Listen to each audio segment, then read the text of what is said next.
So we do a lot of business with both. We really like and we see a huge potential in both markets. So, and I think, in the private sector, we don't have, the power to change the relationship between China and US. But I think, in the private sector, the press, and everyone needs to express that is so key, China and US being in a line, because, this can affect any business around the world. If I understand what you say correctly, you want the private sector, you want executives like yourself to be more vocal, to speak up, to talk about the risks that further division create for companies, for your employees, for your shareholders, for consumers. Do I understand that correctly? I think everyone needs to say this, ourselves, people that is leading business, the press, everyone needs to say this because, having China and US not in agreement or in some alignment, this is really bad globally. So I think everyone needs to keep watch on that, and being concerned on that.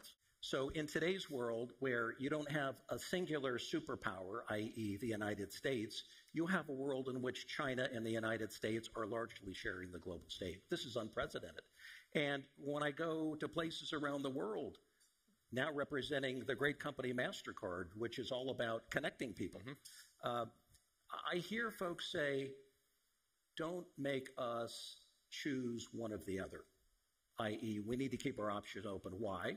Because trade and commerce is the most important thing to most countries of the world. Why is that? Because that's how they create jobs and get reelected. Yes. So the economy is front and center for most countries of the world. Therefore, optionality is going to be important. Therefore, these numbers don't surprise me a lot.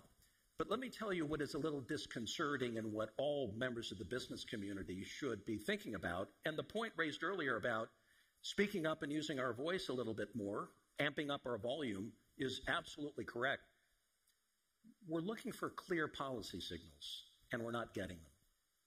I've never seen a time in my career, decades in either public or private sectors, where the policy signals have been so ambiguous.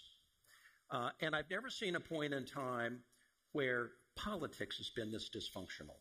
So you combine the lack of clear policy signals and the dysfunctionality in politics, and it's no wonder we're all saying, where do we go? What are the rules of the road? The WTO doesn't mean anything anymore. There's no digital trade agreement. So it's kind of the Wild West in a sense. It'll settle out at some point, but I think it settles out only when the United States and China determine in large part what the fundamental rules of the road are going to be, and that then is built around. That's why the U.S.-China relationship becomes so important longer term.